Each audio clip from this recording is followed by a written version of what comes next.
Laba diena.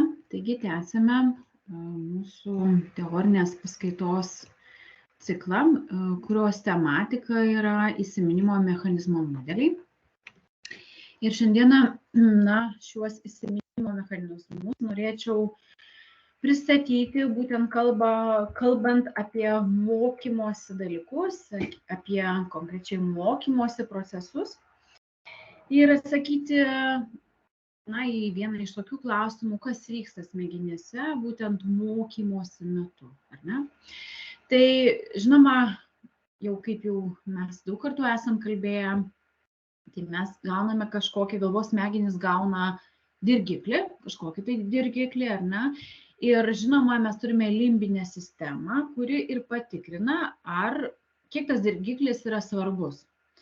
Kiek tas dirgiklis yra svarbus, kaip jisai yra susijęs su motyvaciniais dalykais, ar ne? Būtent motyvacija, tai mes čia turime dopamino kaip neuromediatorių, kuris galbūt didina ar mažina motyvacijos tą kelią. Tai limbinė sistema patikrino, ar ta informacija yra mums svarbi. Ir pirmiausia atsiranda silpnas neuronų ryšys. Ir ryšį sustiprina būtent pakartojimas, daugiakanališkumas. Ką reiškia daugiakanališkumas? Tai žinoma, kada susidaro daugiau nervinių ląstelių jungčių tarpusavyje, kad tos nervinių ląstelių jungtis sinapsės susidarytų, čia ir turi dalyvauti dar kartelį neuromediatoriai, tai gali būti dopaminas čia gali dalyvauti, ar ne, adrenalinas gali dalyvauti, serotoninas, ir kiti jau mūsų nagrinėti neuromediatoriai. Ir žinoma, tą ryšį sustiprina ir emocijos. Tai emocijos, būtent migdolinis kūnas, ypatingai čia svarbus viena iš limbinės sistemos dalių. Ir neuronuose tas pertvarkymo procesas vyksta miegant. Tai mes turime hipokampusą, kuris 24 valandų laikotarpyje gali tą informaciją talpinti į trumpalaikę atmintį arba ilgalaikę atmintį, tai persiųsti į smegenų žievės tam tikras sritis. Ir taip bus trumpalaikė atmintis, patalpinta informacija iš trumpalaikės į ilgalaikę. Ir žinoma, kad tas neuronų pertvarkymo procesas vyksta, kada mes kartojame tą informaciją, ar ne, pakartojame tą informaciją. Tai mokymosi metu dalyvauja limbinė sistema, ar ne, apskritai tiesiog patikrindama, kiek ta informacija svarbi, smegenų žievė talpindama į ilgalaikę talpyklą ir požievinės sritis irgi talpindama į ilgalaikę talpyklą. Ir pavyzdžiui, dar kaip mes tiksliai, taisyklingai tą informaciją patalpinome, tai labai priklauso nuo žinių kiekio, ar ne, tai reiškia, kokie yra ryšiai su jau prieš tai buvusia informacija, žinių kiekis ir dar kartelį susidomėjimas, motyvacija, kiek man svarbi ta informacija. Tai aš jau čia truputėlį ir kalbėjau, kad iš tikrųjų tai susijungia jungtis ir mokymosi metu, kuo daugiau jungčių, tuo informaciją mes patalpiname tiksliau, aiškiau, tuo sudėtingesnė informacija galime patalpinti. Ir jau prieš tai aš kalbėjau, kad neuromediatoriai būtent mokymosi metu yra labai labai svarbus, nes jie yra tos informacijos pernešėjai. Tai kokie neuromediatoriai dalyvauja labai svarbu, ar ne, ar slopinantis, ar žadinantis būtent veikimo potencialą. Ir būtent, aš čia sakau, kad susidaro neuromediatorių kokteilis, toksai lygtais kabutėse įkėlus, bet labai svarbu, kokie tie neuromediatoriai ir būtent nuo to ir priklauso, kiek sudėtingą informaciją mes galėjome sutalpinti, taisyklingai, tiksliai, tas yra labai svarbu. Ir žinoma, kad mokymosi metu labai svarbi mokytojo empatija. Tai lygtais pagalba, supratimas pagelbėjimas, kad galėtų ta motyvacija mokinio išlikti, didėti ir galbūt neaiškus kažkokie tai dalykai būtų iškart čia ir dabar paaiškinti tam, kad neuromediatorių kiekis ir tikslus ir reikalingas neuromediatorių būtent tipas būtų išskirtas. Tai kokie tie neuromediatoriai, tai mes, kada kalbame apie dėmesį ir įsiminimą, tai mes čia kalbame apie acetilcholiną. Jeigu per mažai acetilcholino mes turime Alzheimerio ligą, tai reiškia neatsimenu dalykų visiškai. Labai svarbus, jau čia ir kalbėjau, dopaminas. Tai čia jau, kaip ir minėjau, labai svarbi, dopaminas dalyvauja motyvacijos procesuose, smalsumo procesuose, susikaupimo procesuose. Labai tas toksai, nėra gerai, jeigu dopamino kiekis yra per didelis. Tai vėlgi, tai ir tam tikros ligos, kaip šizofrenija gali suaktyvėti, bet dopaminas, jeigu mes turėsime per didelį dopamino kiekį, jisai trukdys dėmesio sukaupime. Tai aišku, įsiminimo procesuose tai trukdys. Tai reiškia, subalansuotas turi būti dopamino kiekis, pavyzdžiui, pageriant, tada yra geresnis įsidėmėjimas, tikslesnė, geresnė motyvacija. Per mažas dopamino kiekis gali sukelti Parkinsono ligą. Dar kas labai svarbus yra noradrenalinas, tai būtent mokymosi metu jisai dalyvauja budrumo, dėmesio, parengties reagavimui procesuose. Tai jeigu teisingas noradrenalino kiekis, tai reiškia, aš turiu eustresą, tas toksai geras mokymasis, ar ne? Jeigu per didelis noradrenalino kiekis, mokymasis visiškai nevyksta, tai reiškia, aš tingiu, man neįdomu, aš neturiu motyvacijos, bet vienareikšmiškai, tas toksai tingėjimas, budrumo nebuvimas, dėmesio nesukaupimas, nepasirengimas priimti informacijos, ar ne, tas reagavimas, informacijos priėmimas. Tai žinoma, kad tas noradrenalinas, kada mes turime eustresą, tai turim sėkmingą mokymasi. Jeigu adrenalino yra būtent mažas kiekis, ar ne, tai čia turiu nuobodulį, turiu paskatos stoką. Jeigu per didelis noradrenalino kiekis, tiesiog mokymosi blokada, ar ne, visiškai tinginystė ir nieko aš negaliu įsisavinti ir man niekas yra neįdomu ir sunku man mokytis. Tai kaip aš jau čia ir minėjau, limbinė sistema, tai būtent ta sistema, kuri ir nusprendžia informacijos svarbi ar ne, tai mes kalbam konkrečiai apie migdolinį kūną ir hipokampą ir jie lygtais tų emocijų ir naujienų kaip detektoriai yra, ne? Tai būtent į tokius klausimus atsako, ar galima prijungti informaciją prie jau turimų žinių, tai nusprendžia taip arba ne, ar informacija svarbi, įdomi, duodanti naudos, ar mokytojo emocijos yra teigiamos irgi taip, ne, tai reiškia žinoma, įdomu, mokinys yra motyvuotas, tai būtent limbinės sistemos čia yra vienas iš tokių rezultatų. Vienareikšmiškai, kuo stipresnės emocijos, tuo tvirčiau mes įsimenam informaciją, apie tai esam kalbėję, perduodama informacija teisingiau iš neurono neuronui ir tas perdavimas yra stipresnis. Tai lygtais tas didesnis sinapsinis kiekis, daugiau sinapsinių jungčių susidaro, bet įsiminimas, pavyzdžiui, esant neigiamoms emocijoms, galimas, ar ne, ir išmokstame ir su baime, ir žinoma, vėl ta baimė sužadina tam tikros informacijos atsiradimą, pavyzdžiui, matematikos baimė mokykloje, televizoriaus žiūrėjimas, tai lygtais televizorių žiūrint mes išmokome atlikti matematikos užduotis, bet vėl galbūt baimė vėl sužadinama, kada nėra tokio stimulo, tokio dirgiklio kaip televizorių žiūrėjimas, pavyzdžiui, klasėje mokykloje, ar ne?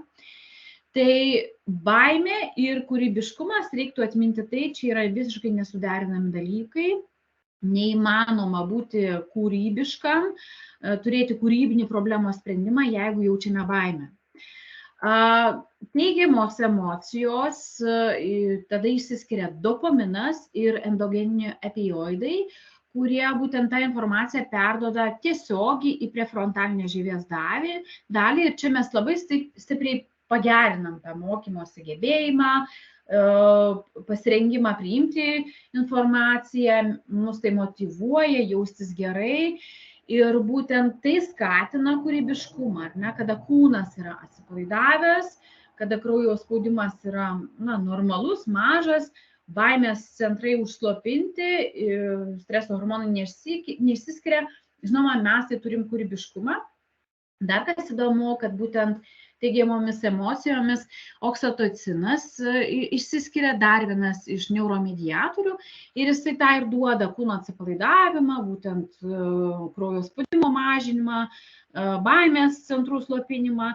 Ir dar endogeniniai opioidai, tai paties kūno gaminamas opiumas. Ir kaip ir narkotinė medžiaga, opiumas, ar ne, natūralioji narkotinė medžiaga, bet iš ko jinai atsakinga, kad jinai stiprina vertės jausmą. Tai reiškia, aš turiu žinių, aš vertinu save, aš žinau, kad aš tai galiu šitą užduotį atlikti, ar ne, vertės jausmas, stiprinamas vertės jausmas. Geras emocinis nusiteikimas, bendras gyvenimo džiaugsmas, tai būtent endogeniniai opioidai, tas natūralus opiumas, jisai atsakingas už tą sustiprintą savo vertės jausmą.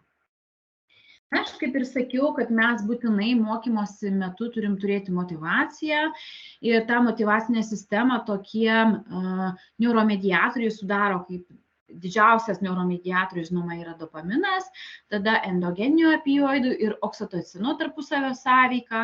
Ir aš jau kalbėjau, kad oksitocinas tai dar vienas neuromediatorius, kuris atpalaiduoja kūną, mažina kraujo spaudimą, slopina baimės centrus, o dopaminas sukelia geros savijautos jausmą, padeda organizmui psichiškai ir fiziškai susikaupti, pasiruošti, tas toksai stimulo ir motivacijos, lyg tai kažkoksai darinys būtų, ar ne? O endogeniniai opioidai, aš apie tai ir kalbėjau, tai savo vertės toksai sustiprinimas, geras emocinis nusiteikimas. Tai lyg tai toksai, pabandykim į vieną eilutę viską surašyti, turim dirgiklį, būtinai dalyvauja limbinė sistema. Tai lyg tais limbinė sistema atlieka tą svarbumo patikrą, tada mes turime subkortikalinę sritį, mes būtinai, jeigu norim, kad ta informacija būtų įrašyta į ilgalaikę atmintį, mes turime kartoti ją. Žinoma, tada atsiranda neuromediatoriai kaip dopaminas, kaip endogeninis opioidas, kaip oksitocinas, ir jeigu šių neuromediatorių sąveika yra tiksli, mes turime pakankamai didelę motivaciją ir, žinoma, smegenų žievėje ta informacija užsiliks ilgalaikėje atmintyje.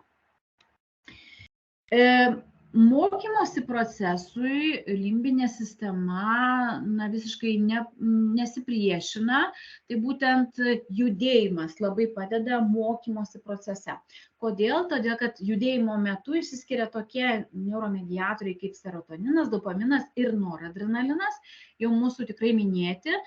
Ir judėjimo metu daugiau kraujo patenka į smegenis, gliukozės kiekis didesnis, o gliukozė yra energijos šaltinis, plus mes turime deguonies. Tai reiškia, mes turim didesnį kiekį energijos galvos smegenyse ir to pasekoje, kada kraujo kiekis tinkamas, energijos yra pakankamai, susiformuoja geresnis ryšys tarp neuronų.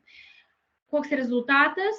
Stiprinam kognityvinius pasiekimus, kaip suvokimo gebėjimą, įsiminimą smegenų žievėje, dėmesį, pasirengimą spręsti pačias problemas. Ir mes kaip tik žiūrėjome amnezijos vieną iš tokių atvejų, bet vėlgi tam tikri mechanizmai, kurie tikrai dalyvauja, ir kviečiu būtent atsakyti į pateiktas užduotis. O būtent užduotis jūs matysite mūsų Moodle sistemoje. Moodle sistemoje jos yra pateiktos Kahoot platformoje, ar ne? Tai prie prie mūsų įsiminimo mechanizmo teorinės dalies ir tas žinias būtinai kviečiu pasitikrinti būtent šioje Kahoot nuorodoje ir atminkite, kad vienam klausimui jūs turite 30 sekundžių laiko.